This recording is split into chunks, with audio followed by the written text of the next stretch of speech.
This is actually the upside of entrepreneurship, or the downside, because it's so fun, it's so exciting, at the same time it's so uncertain.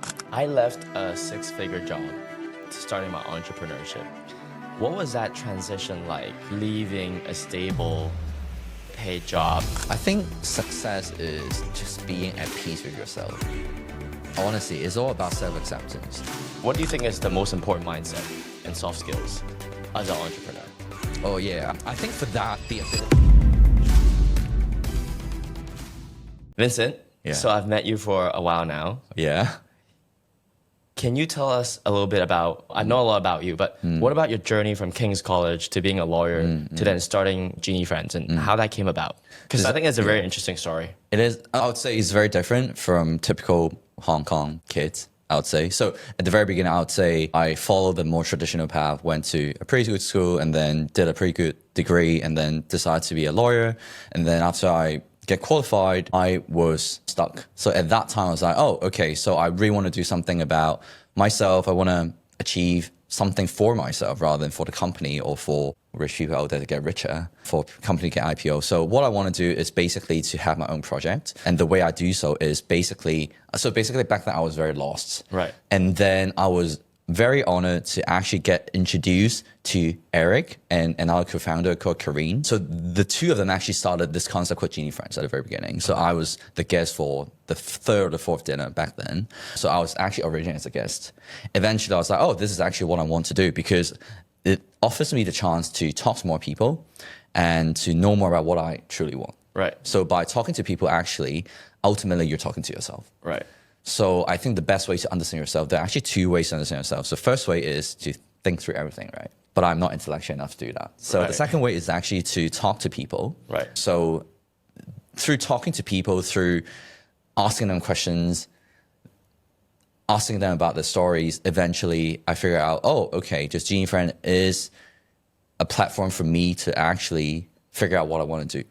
It's a platform for me to get into the business world. And eventually I started working on Genie Friends. Right. For those who don't know about Genie Friends, we host secret dinners, we host different events in Hong Kong, Singapore, Taiwan, Sydney, London, Manila, etc. Grouping new friends together using AI, using technology so that they can actually meet the best friends before they even know it. So that's the concept. Right. Yeah. So from King's College to Simon & Simons, which is one of the best law firm in UK, what was that transition like? Because it's not easy to give up King's College, which is pretty prestige, and then a job that everyone is dreaming about, especially from an Asian background, everyone wanted you to be a lawyer. Yeah.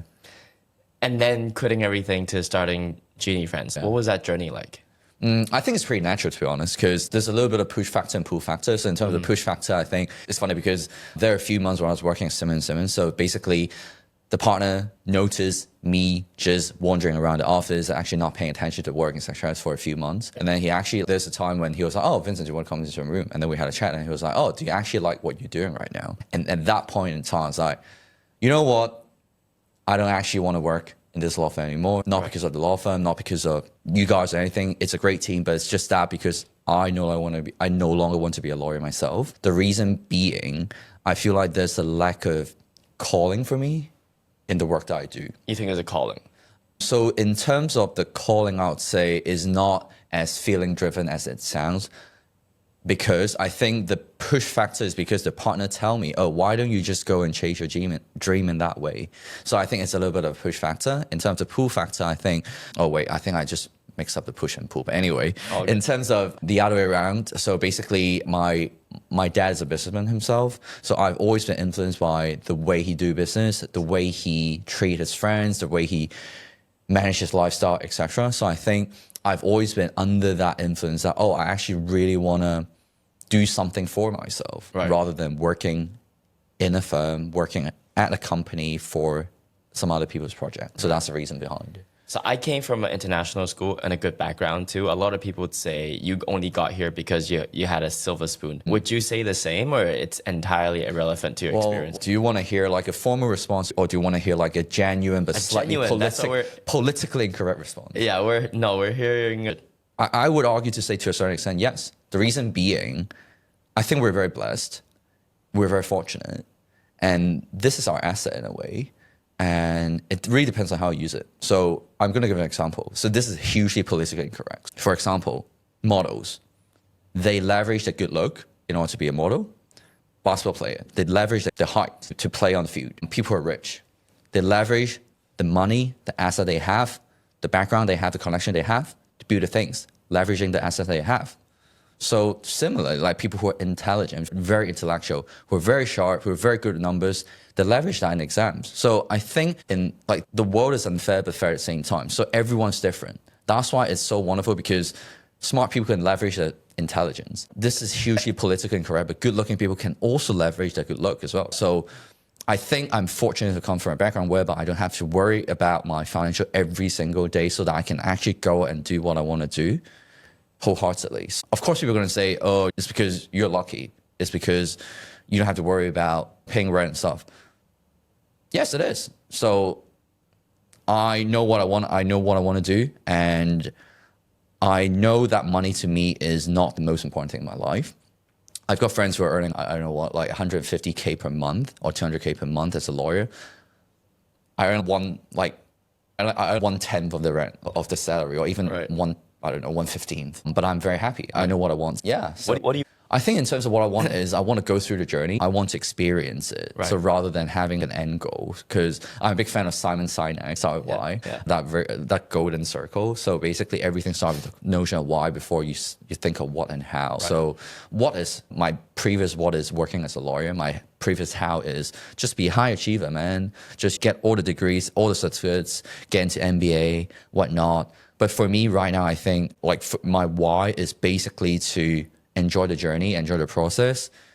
As part of entrepreneurship, I think the beauty of that is you get to iterate any point in time. So for example, let's say Genie Friends right now, we're working on Secret Dinner, but who knows, maybe 3 months down the line, we're going to work on, let's say, I don't know, conference at Expo in Wan Chai, or we're going to work on, let's say, building a software for people to use for event organization, or God knows, we're going to throw a massive pool party at one of the mansions in Hong Kong. Like, no one really knows. And that's the beauty of entrepreneurship, I think. But it's very uncertain. So Right. I get that anxiety as well. I would say I was very lucky because my parents were very supportive.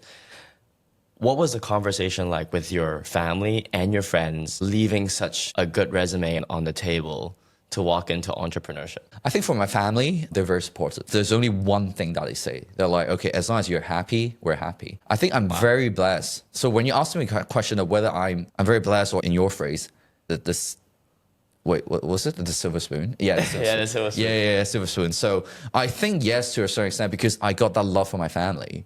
Not everyone gets that. So I think I'm very privileged to get that. And they don't care about the money I make. They don't care about whether I can pay my rent. They don't care about what job, the prestige that I get from my job. All they care about is whether I'm happy or not. It actually fuels me a lot, honestly. Right. Yeah. I remembered my family cut off my credit card at a very early age. Oh, no. And that's what fueled a lot of entrepreneurship. Really? What's some untold story about your upbringing that you think has affected the entire journey from King's College to lawyer to now? I'm going to go a little bit even earlier in the stage of my life. Perfect. Sounding as if I'm very old. I'm only 30 something. But anyway, I think at the very beginning, so I was brought up mostly by my grandparents, and my grandparents actually went through war, came to Hong Kong, and then I think they have the concept of being, you can't rely on anything. You can't rely on any religion. You can't rely on any concept. Right. You can't rely on anyone out there. All you can rely on is yourself. And reliance basically mean how much things that you can achieve in your life. So it was a conditional love that I get from them. So basically they would say, okay, you do this, you get 100 points I got 100 points in that exam, I'm going to buy you sweet. I'm going to treat you ice cream or whatever. Otherwise, you don't get that. So I think from a very early stage, I'm always someone who grind very hard, who wants to achieve a lot of things, not because I want to do it. It's because of fear of rejection. Isolation from the lack of love for my parents, grandparents in that case, yeah. I always believe that our experiences stack up. What is the thing that you have learned being in school and being a lawyer in terms of mentality or experiences that has contributed to your success today? First of all, I wouldn't say success because we're still going through it the pretty hard way, I would say. But I would agree to you that everything actually lines up, everything builds up to form who you are today. For example, back then, my legal training allows me to be, if you're into MBTI, it trains you into more of a J person in that regards. Basically allows me to get more organized than an average person and to execute things better than an average person again. So I guess everything just adds up. And also my experience with Genie Friends allow me to actually have more capability to talk to people at different occasions, because I'm a massive introvert myself. So a lot of people even ask me like, dude, what the hell are you doing? You're a massive introvert. You're doing the most extreme extroverted business in the world, which is community business. So what the hell are you doing? But I think everything comes for a reason. I actually really enjoy knowing new people. Like I wouldn't be sitting here talking to you, but for this Genie Friends project, right? So I'm actually very grateful for that. Yeah. Perfect. I left a 6-figure job to starting my entrepreneurship. What was that transition like, leaving a stable paid job into Genie Friends and starting entrepreneurship? What's the biggest challenge you have faced, maybe externally and maybe internally? I think externally and internally are the same thing eventually. Okay. It boils down to one word, and that's ego. The reason being, wow, honestly, again, I'm saying this because somehow probably I'm very fortunate enough to say that, but we're not gonna get starved to death. Honestly, we're not gonna sleep on the street for us. So I think, of course, Hong Kong is a hugely capitalistic society. So in order to say that, there has to be some sort of safety net for me to get already. But I must say that actually, whatever you do or whatever job, being a lawyer or accountant or a doctor or just like a business owner of a small business, like a coffee shop around the corner of, I don't know, Outlet Zao, or let's say if you're the business owner, the CEO of a chain restaurant, whatever, it's all the same. It all boils down to the one same thing which is whether you feel accomplished in your life, whether it fulfills what you want. So it goes back to the question of why, right? If your why is, I don't care, I want to earn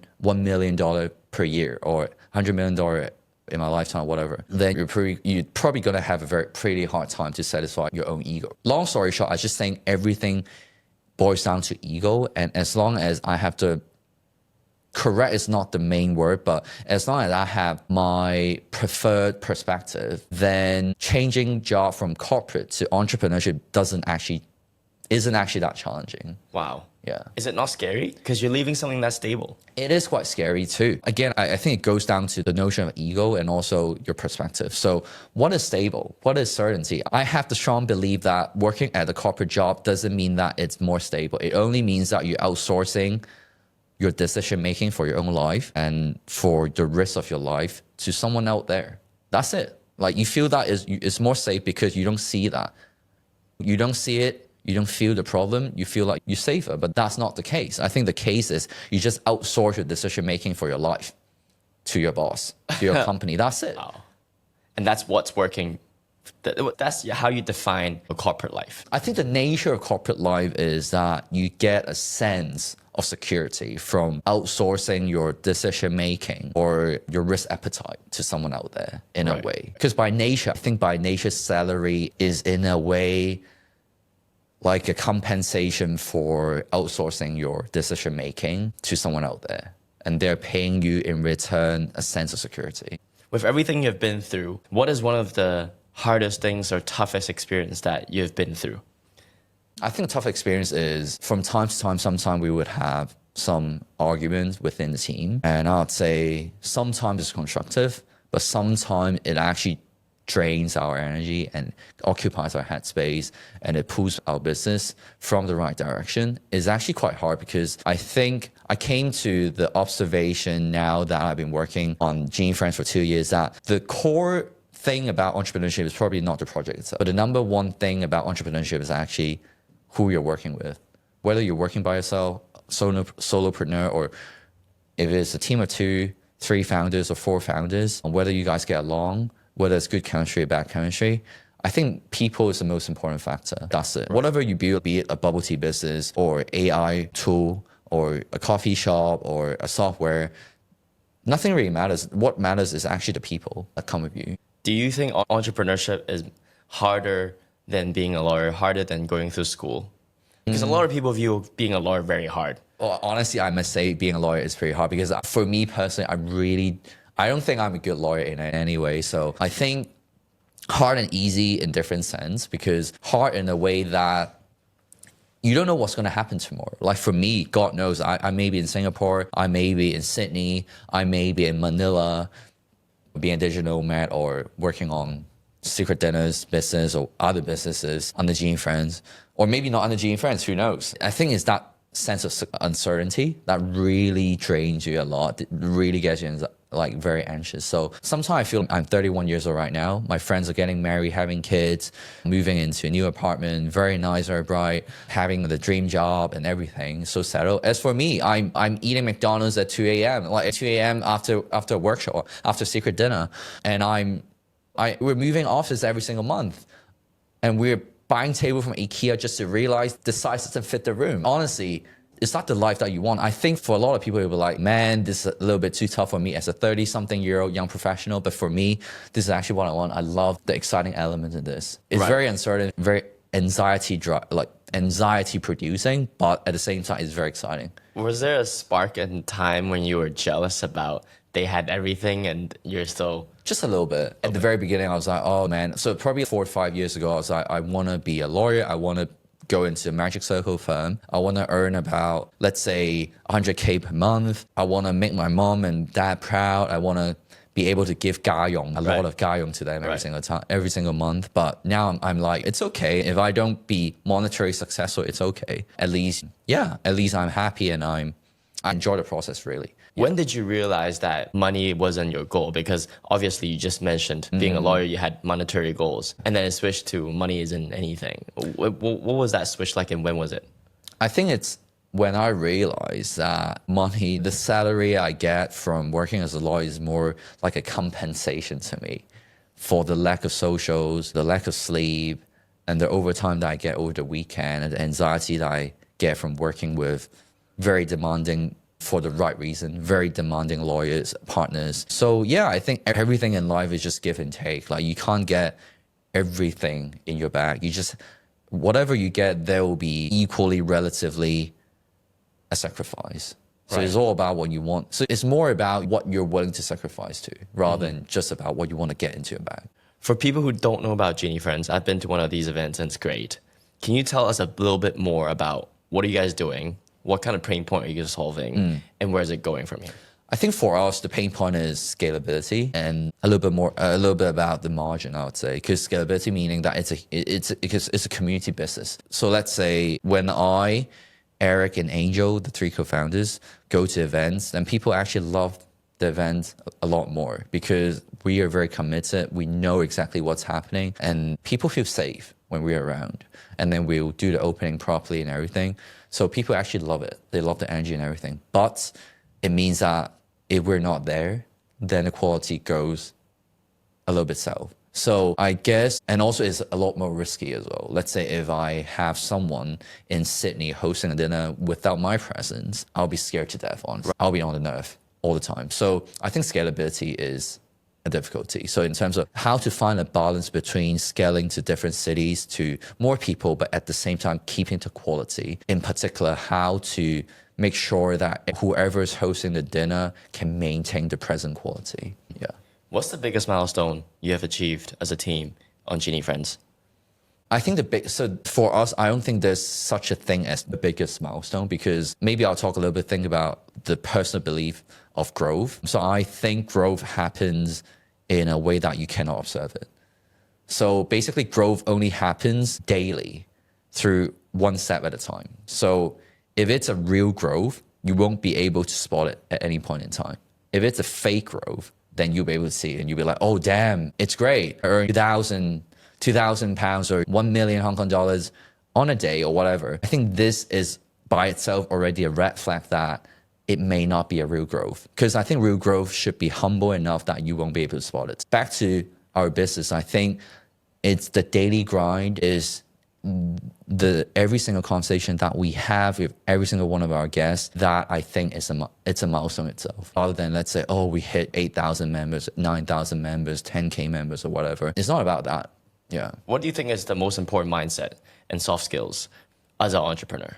Oh, yeah. I think for that, the ability to learn very quickly, the ability to adapt and the ability to learn very quickly, because one of my co-founder, Eric, he's a very good learner. So he self-taught himself how to code, how to do data analytics. And yeah, and as a result, all the backend, all the data analysis and the mobile application, web application, everything of Genie Friends is actually built mainly by him. So he used to be a law graduate. He used to know nothing about it in undergrad. So I think it's that ability to learn anything very quickly. And he has a principle. So he says so the best way or the way for an entrepreneur to grow very quickly is to master a skill as soon as possible to 80%.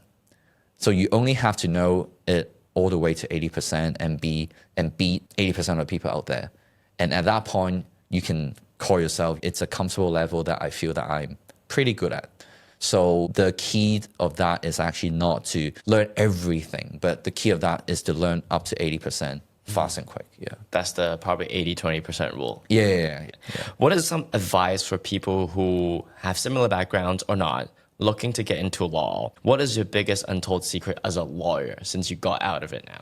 Honestly, I think, first of all, I really have to confess that I'm not a very good lawyer, but it really depends on whether you're in, let's say, litigation, which is contentious, or non-contentious, which is transactional lawyer. If you're a litigation lawyer, then you have to get that sense of what are the costs of action. You have to get a sense of the case, the direction of the case, where it's heading, the strategy part. I think for this, it's actually very hard to be taught at school. It's almost like it's an intuition. It's almost like it's something that you have a feel. So it's driven by feeling rather than it's taught on the books. On the other hand, if you're a transactional lawyer, then maybe it's easier for you because in a way, then as long as you can follow the steps, follow the procedures, and make sure that everything is done properly, then I would argue that you'll be a reasonably capable lawyer in that regard. Right. You have mentioned that in a law firm, you were pretty stressed out. Yeah. Your managers may be unreasonable. What was one of the most memorable experience for you at a law firm that sometimes you go back and go, that is exactly why I left? So first of all, I really must say it's a good firm. And second of all, I think they're not really bad people. They're actually very nice people. It's just that when it comes to working under pressure, people tend to get more agitated from time to time. But back to your question, I think there's a time when I was sent to Beijing during COVID, and I was basically quarantined for 21 freaking days. And during that 21 days, I worked until 2 a.m. every single day with a small laptop, a tiny screen, but I had to look at different documents. And it was very, very stressful because the food's not great, internet broke down, and I was in a bad headspace, but I need to get the work done. So even though I may not be the fastest worker in the room, and especially when I was in quarantine, everything just got even slower and less productive, I still have to get the shit done, right? So I guess it is a sort of a bad experience, but at the same time, it teaches me one very important rule, and that is if you need to get something done, you have to get something done. There's no excuse. You just need to get it done. Would you say that's part of your mentality to resulting in what you were successful in, or starting Genie Friends, or still in Genie Friends? I think so. It's not that one incident, but I would say it's a personality that I got since very young. So because since then I was a little kid, everything is conditional. So I just need to make sure that I have to achieve that in order to get what I want. That give and take transactional nature relationship that actually forms me to be who I am today. I'm not saying it's 100% healthy. May sound a little bit toxic, or maybe actually it's a little bit toxic, but it is what it is. What is one of the biggest weaknesses that you're looking to fix? I personally think, just like you said, fundamentally slightly broken, but that's what got us here today. Is there anything you want to just resolve, or it's baked in your mind that unconditional love? Would you want to work on that aspect of things? Yes. I think there's something that I really need to work on, and that boils down to one word again, and that's acceptance. Self-acceptance. So I think I have always been having relatively low self-esteem from time to time, and I get very nervous about what people think of me. But I think something that I really want to at least achieve in the future is to self-accept, and the fact that you're good enough. And of course, everything comes with sacrifice. So let's say if I'm an okay high achiever in Hong Kong, then there are actually consequences. For example, I get pretty stressed from time to time. And I would say I have a pretty toxic trait of seeing relationship in a transactional nature. Okay. This is something I really need to work on because, because everything comes with a consequence. Yeah. What do you think to you is the difference between imagining what being a lawyer is and then becoming one? Is there any difference? And the same thing for before you started Genie Friends and then now you're into it. Is there a mismatch or a different expectation or imagination? Yes, it's very different. So first, the lawyer part, I would say, because I was working as a solicitor, so it's not about going to the courtroom wearing your wig and say, my lord, this is wrong, or objection, or whatever as shown on TV dramas. So it's more about dealing with daily paperwork, looking at the nitty gritty of different ordinances, basically looking at the tiniest thing that you can ever imagine in a big pile of documents. And I would say it is quite boring, but it's very important because mistakes are often made with when you don't see them. When you, is that little grammatical mistake in that sentence that you omitted or that phrase you didn't put in that clause that actually becomes a nightmare for you. Yeah, so I guess that's the lawyer part. So I used to think, oh, studying law, becoming a lawyer, it means that you get to the court and debate like a king or whatnot. As a solicitor, it's more about taking the back seat and being a supportive role to make sure that the story and the document, everything is proper, is risk safe, and and help the client to minimize the risk. As to Genie Friends, at the very beginning, I'll be like, oh, this is very exciting because I got to talk to so many intellectual minds, the smartest people, the brightest people, the most interesting people in Hong Kong, to talk to them and make friends with them, which is actually true. So it is still true. So I think the only discrepancy is actually internal, is that I get to realize what I want is actually it's not so much about talking and knowing interesting people, but it's more about being at peace with yourself. It's being at peace yourself in the sense that, oh, if I'm alone sometime, it's okay. I'm not feeling lonely. I'm just alone by myself. But at the same time, sometime when I'm out there talking to 40 people in the room, then I can actually kick in my extroverted side and greet people and make great conversations. So I think it's that flexibility that I would say, something that I really enjoy. And that's a little bit of a different expectation that I have. You mentioned ego, you mentioned self-acceptance. Do you have any routines, not to slap the word meditation, to keep yourself grounded and reminded that this is the direction you want to go through? So I'm a big fan of Thich Nhat Hanh. So Thich Nhat Hanh is a monk from Vietnam who just unfortunately sadly passed away, I think 2 years ago. So I'm a big fan of him. And what he proposed for meditation or Buddhism is that you don't have to do a lot of magical things for it to happen in your life. You don't have to meditate. You don't have to cross your leg and sit on the floor. And then you don't have to change your diet or anything. Just be who you are, live your normal lifestyle, and just implement the little things of meditation, the little things of Buddhist principle in your life. Let's say focus on your breath, focus on the touch of your feet with the floor, etc. I think I tend to meditate every single day for a few minutes, but that's it, only a few minutes. I often in times, let's say when I'm talking to you or when I'm listening to you, when I'm taking the MTR here, sometimes I would just focus and be present at the present moment. And that is part of perhaps the training to keep myself less insane. Right. It could be you've been in a lot of stressful environment, from law firms to Genie Friends to entrepreneurship. How do you manage your mental stress? Honestly, I'm not very good at I'm not very good at managing my mental stress, honestly. Yeah, I think so I don't mind telling this to you as well. I used to have anxiety, that very generic but yet very serious term, anxiety disorder. Yeah, so I used to have anxiety disorder in the past, and I take medication and I go to counseling sessions.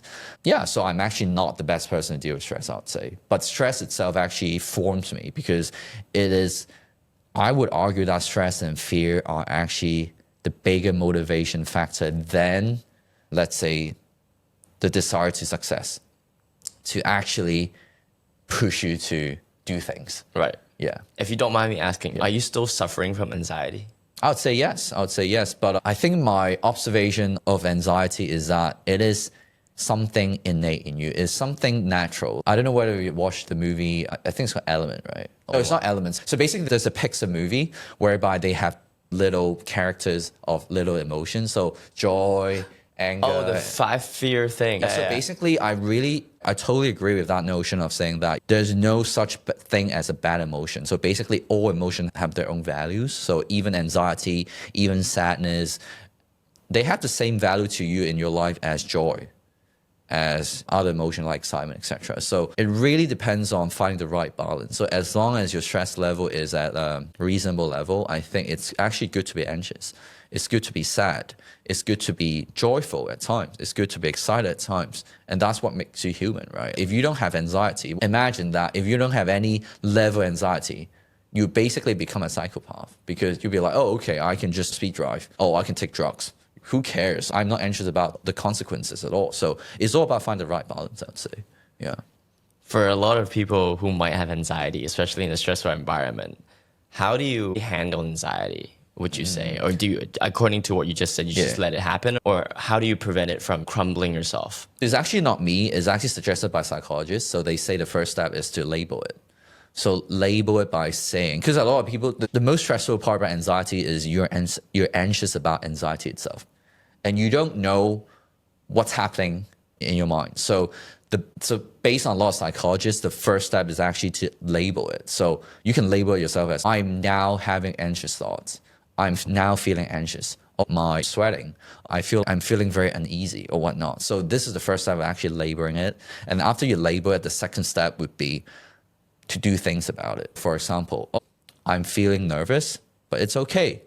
I can take a deep breath, focus on your breath, and then let it go, or observe what's going to happen to your body. So I think it's very important to first label it and then to do things about it, rather than, oh my God, I'm feeling a little bit anxious, but I didn't observe it. I just tried to stop it. I just tried to push it down. It's not going to happen. Was it something that you've built over time, or do you think it was since childhood? You mean anxiety itself? Yes.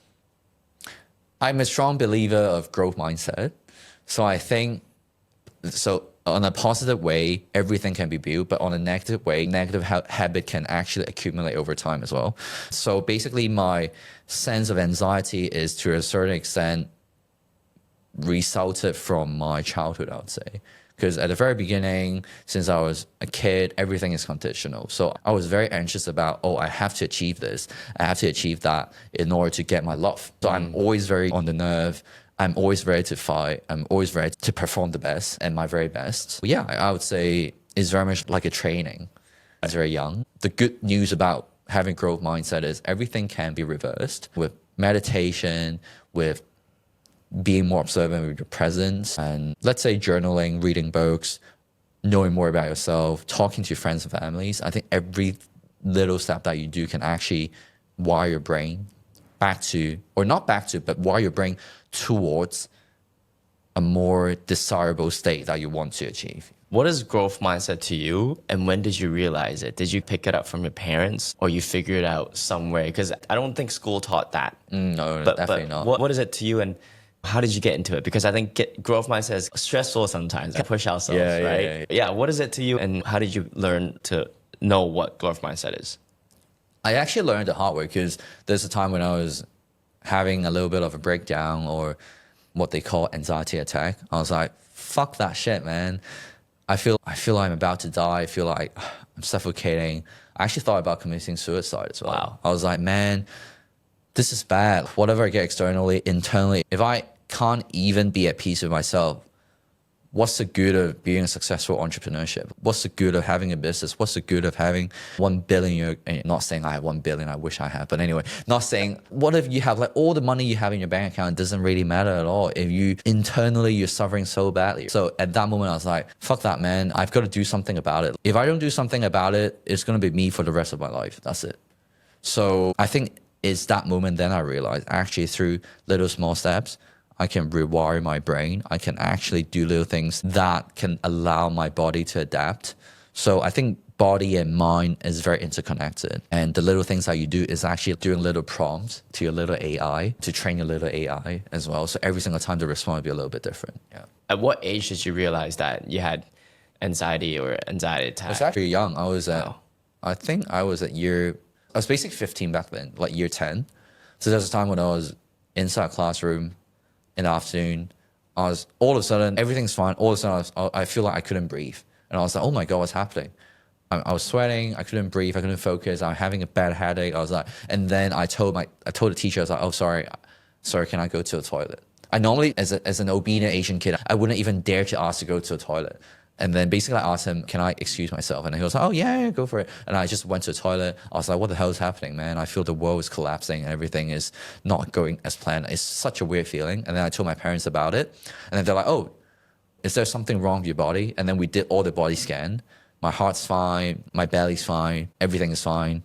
There's no disease or anything. There's no illness or anything. Then I was so confused. And then my dad was like, oh, is this something to do with probably your mental headspace?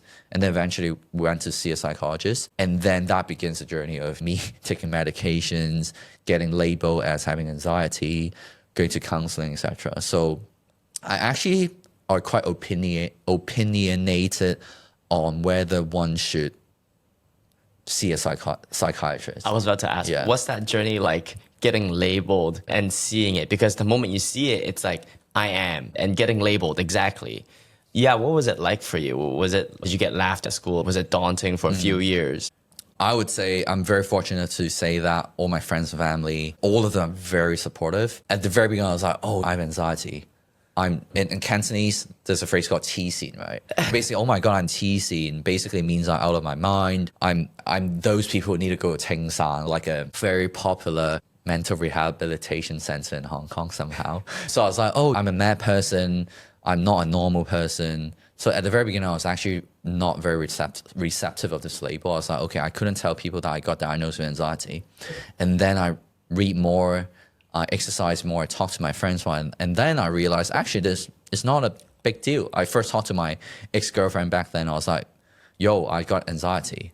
And I was expecting something like a negative response from her, but all she said is, oh, okay, so how can I help you? Or how can we go through this together? I think it's actually not as serious as you thought. Like, people are, okay, it may sound a little bit politically incorrect again, but I think people are too busy caring about their own life, honestly. So even your best friends, even your family members, ultimately, I would argue that people care about their lives, and of course they care about you, they love you. My family love me as well, but ultimately, everyone cares most about themselves. So when I tell my ex-girlfriend, when I tell my friends, hey, you know what, I have anxiety, at the very beginning, I thought they're going to be very worried. They're going to be like, oh man, are you okay? Or they're going to label me. They're going to judge me. But actually, they just listen to it. They're like, okay, cool. How can we help you? That's it. So I think it's not as serious as you thought. Yeah. And it's basically a great journey. I got a lot of support from my family and friends. But to the labeling part, I think arguably, if there's an alter ego of myself, what if I did, sometimes I can't help but to think, what if I actually didn't go to that psychiatrist at the very beginning 15 years ago? What if I didn't take the first pill of medication? What if I didn't go to that counseling session? Who would I become? What if I don't have that concept of being labeled as having anxiety disorder? Would I be free from it? Because sometimes the concept manifestation is if you think it happens to you. So what if I haven't had that concept in my head to begin with? Would that disappear by itself? But that's something that I cannot answer, unfortunately, because when you know it, you cannot unknow it. Yeah. Expand a little bit on that in terms of if there's one thing that you want to fix in your childhood or your upbringing or your previous journey, what is something that you would want to redo or you want to make a different decision on?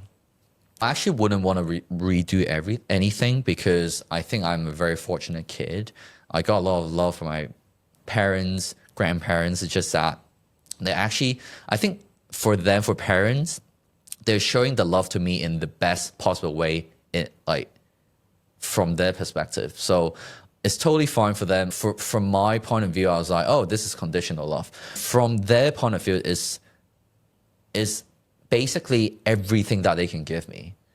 It's just that maybe subconsciously they have something to deal with with themselves. Maybe they got a little bit of trauma back then. So they're passing this maybe to the next generation. But this is a different topic that we can talk about. But I think the gist of that is there's no parents in the world that who doesn't want to give everything to to their kids. So I think including my grandparents, including my parents, they love me so much that they're willing to give everything to me in their own way. So I would say there's nothing that I really want to redo in my life. It had been a journey, it had been a roller coaster, but it has been the best possible way that it has unfolded. So Would you say that's your darkest time, or is there another darker time during your entrepreneur journey? honestly, I would say the darker time is probably when we have internal conflicts from time to time. As I mentioned before, I think sometimes at Genie Friend we would have different internal conflicts. The worst part is actually that we know that the business is going well, but it's just that, but for this internal conflict, we could have gone miles ahead. But it is what it is. So we just have to deal with it. We have to sort it out. So it's quite a dark period that I'm facing right now, but at the same time, I've actually learned a lot from it. So I'm very What have you learned from it?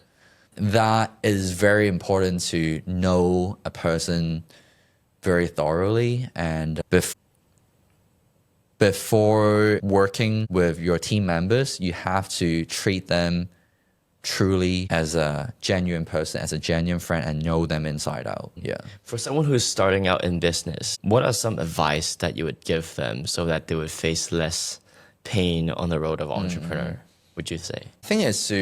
I think it may sound very cliche, but really know what you want. Right. Because if you start your business wanting yourself to be a unicorn in Hong Kong, first of all, it's going to be damn difficult. And second of all, you probably need a few co-founders, if not one co-founder, to help you achieve it. But if you say, oh, I just want to build a little business, a little corner shop or a coffee or a few coffee chains in Hong Kong, then very likely you can actually do it by yourself. And arguably, it really depends on the person itself. So let's say for me, actually, arguably, my natural state is to work by myself, I would say. So maybe for some people, it will be better as a solopreneur. And for some other people, it will be better as being in part of the co-founding team. Yeah, so I think it really depends on the person itself. Right. Yeah. With all the ups and downs, do you ever go back and go, I just want to go back to work? Or you think forever you're going to become an entrepreneur? Oh, this is actually the upside of entrepreneurship, or the downside. Because it's so fun, it's so exciting. At the same time, it's so uncertain. It feels like it's not a job for yourself. It's basically a lifestyle. It's a different lifestyle. So imagine if you actually change your lifestyle, it's very difficult for you to go back. So it's very much like a paradigm shift. So once you have actually went on that entrepreneurship journey, it's very hard for you to go back. And I haven't thought about going back. I'm having so much fun with that, even with the darker side of things or the anxiety that actually got me quite stressed from time to time. Overall, it's a great journey and I'm in love with it. What were your starting days like? Did you quit your full time and then jump onto Genie Friends? And how many hours have you put in to starting your entrepreneur? Was it easy to balance your personal life and also work? So the way I actually got into Genie Friends, I first worked on this more like a side project. So at the very beginning, I was actually having another full-time job at a private equity firm as a legal counsel. Back then, I worked probably like 10 o'clock to 7, and then after 7, I'll work on Genie Friends work. And then it lasts for about half a year, and I was like, man, this is definitely too tough. And I think the hours is not the worst part. The hours is a loss of focus. So it's basically you're living two lives. You're living two lives in one go. And this is not very productive at all, because I'm a strong believer of you have to focus on one thing for it to actually maximize the potential. So if I'm working as a legal counsel at a PE firm, at the same time building business for Genie Friends, you're actually burning your energy for no reason, and you're sacrificing both things, both important things in your life at the same time. Yeah, so after half a year, I was like, oh, you know what? I'm just going to quit my job and just focus on Genie Friends. And yeah, and then I've been working on that ever since, and flying to different cities, attending different dinners, Hong Kong, Singapore, Sydney, Taiwan. That's amazing. I guess. What do you think is the biggest sacrifice you have taken during your entrepreneurial journey recently, I would say? I think it's a lack of headspace for myself.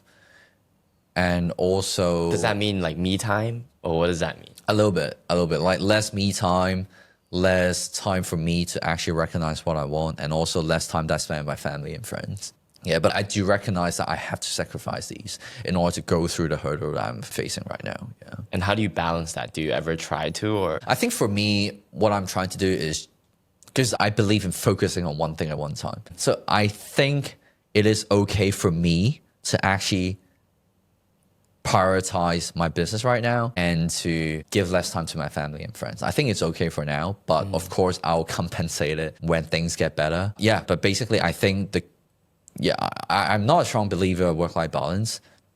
I think if you want to achieve something great, you have to focus on that one thing at a time.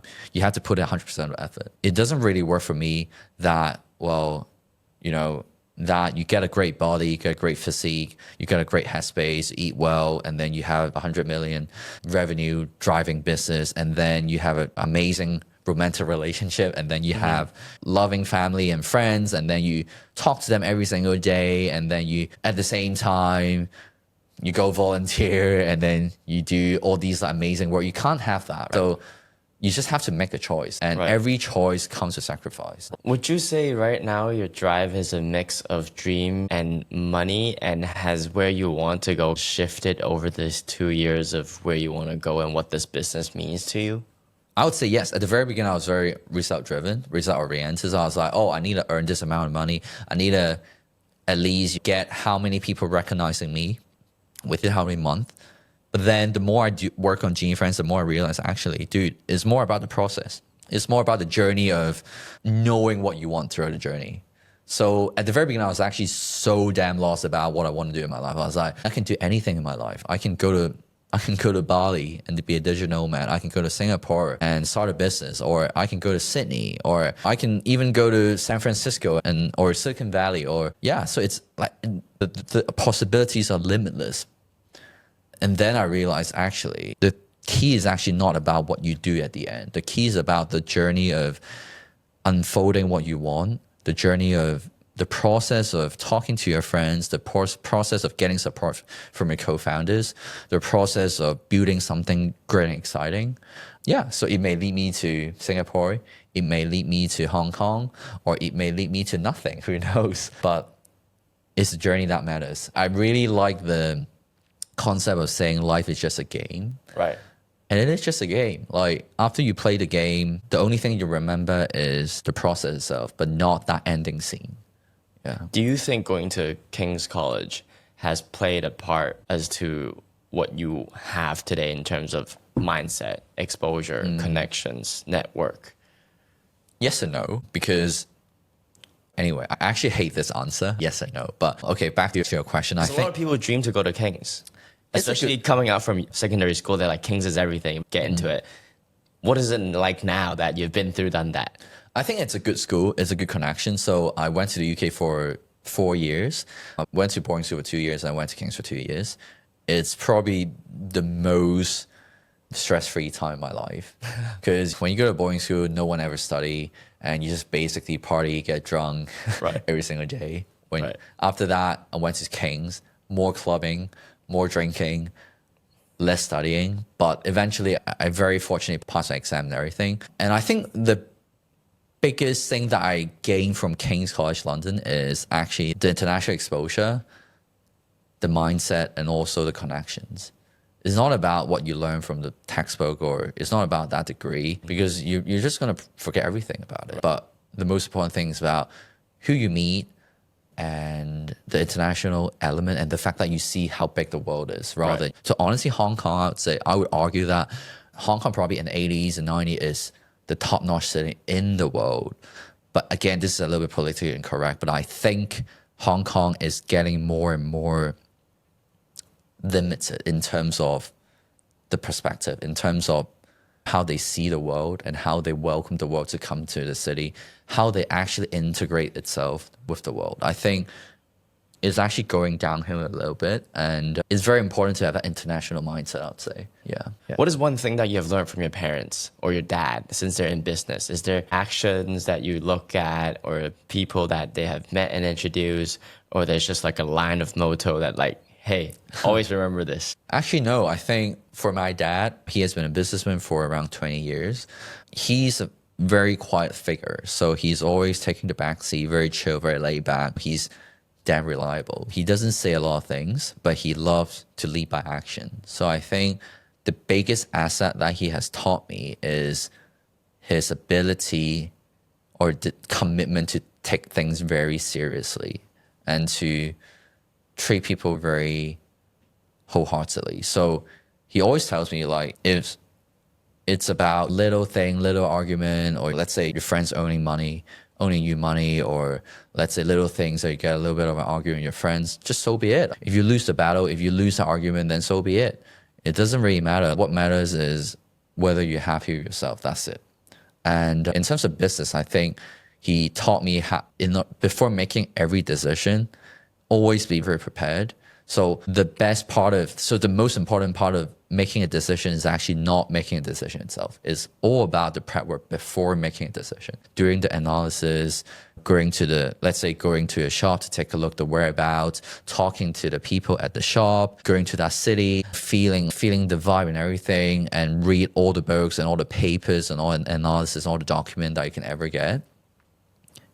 Yeah, so really, I would say my dad's a pretty successful dad and a pretty successful businessman. And the key to that actually lies in the boring stuff that he does every single day. Checking the account record, reading the analysis, the report and everything. It's not about sending that message of saying, let's make a deal. It's not about that. I love the way that you have built yourself over time and your mindset and everything, and looking up to your dad.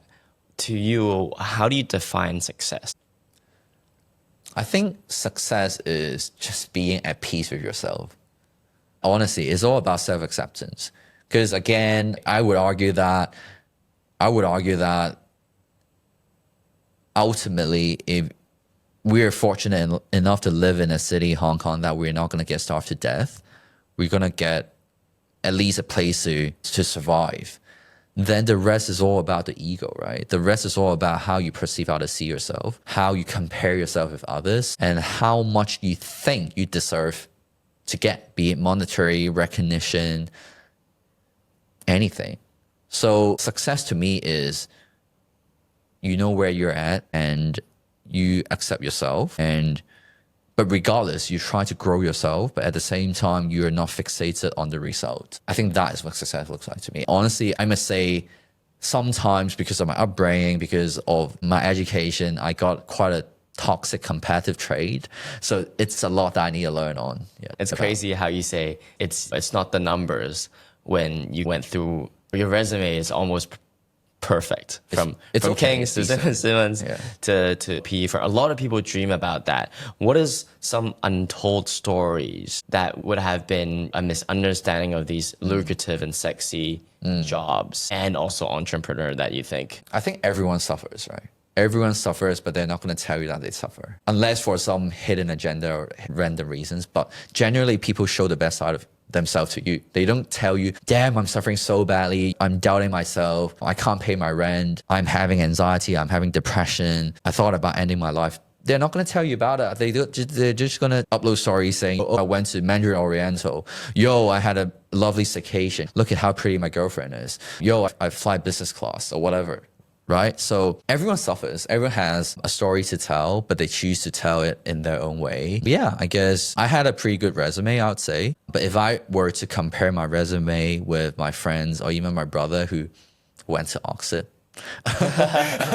yeah, I was like, man, you went to Oxford. I couldn't even get an interview from it. But anyway, so yeah, if I were to compare myself with my friends and other people, then I'm just going to suffer even more. I think everyone has a story to tell. Everyone's trying their best to live their best life. Everyone's trying very hard enough. So everyone deserves the equal amount of respect. It's not about the resume. It's not about how much money you earn. It's definitely, yeah, I think it goes back to the key of just being at peace with yourself. Crazy. Yeah. Crazy. Have you ever been rejected throughout your entire journey in terms of starting work and being an entrepreneur? And how did you take rejections? I would say yes.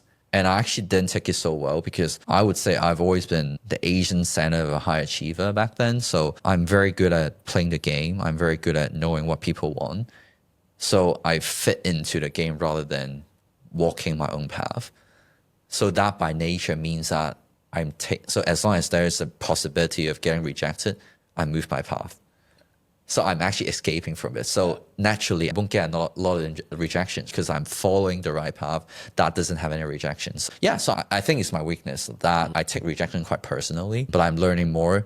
And yeah, I think rejection is absolutely normal. And honestly, there's a selection bias for rejection. So there's an example. So I sent out around 500 LinkedIn messages to random strangers on LinkedIn, asking them to go to a secret dinner in Sydney, and about 400 rejected me, and only 100 accepted my request, and then only around 50 responded to my message, and only 10 people actually had a call with me, and only 5 people turned up to the event. Yeah, but because of that selection bias, people who rejected you, you won't even know it because LinkedIn is not going to send you a message that they rejected you. So I think it's a very positive selection bias whereby the only feedback you get is a positive feedback. Yeah. Speaking of going to Sydney and expanding in Singapore, where are you bringing Genie Friends and what's next for Genie Friends in the next year or so? I think for the next year or so, what we're trying to do is to make it more scalable while maintaining a human touch, and at the same time bring it to more cities, because we know the playbook, we know exactly how to expand in a new city. So all we need is just replicate the success. There's one rule of thumb for Genie Friends, and that is we try things very quickly, and we have a lot of battlefield to try it out. As long as one iteration works, we have many other cities, many other battlefield that we can simply replicate the success. So it's already bulletproof. It's already proven to work. So all we have to do is just, let's say, oh, if this threats post format works in Hong Kong, then we're going to try to do it in Singapore. We're trying to do it in Sydney. And it's more likely than not that it will work also in that city. So for example, oh, the LinkedIn format of finding guests actually worked in Sydney. Then we actually try to bring it to Singapore and actually work as well. We try to bring it to Hong Kong and it work as well. With all this expansion, how do you stay on top of this stuff and stay motivated? I think that's very important. And what motivates you? I really think it's the journey that motivates me, because sometimes I feel a little bit drained as well, because we have hosted more than 400 dinners already in the past 3 months. For me personally, I've hosted, I think, more than 150 dinners myself, and I've made more than 100 speeches, opening speeches. It actually gets quite tiring, honestly. Every time you're talking about similar things. And of course, I love talking to my guests and community members, but sometimes I feel like there's a little bit of a repetition in the conversation itself. So sometimes I get a little bit drained, but I think the key is just to have the balance. So I'll get back to my man cave, not talk to anyone, grab my coffee at a cafe, just do my own thing, being super antisocial for a day, and I'll be back again. Yeah, that's how I stay motivated. So I guess the key to stay motivated is to find a balance and not to go to the extreme, I would say. Are you ever scared that you might lose everything and there's no income the next day?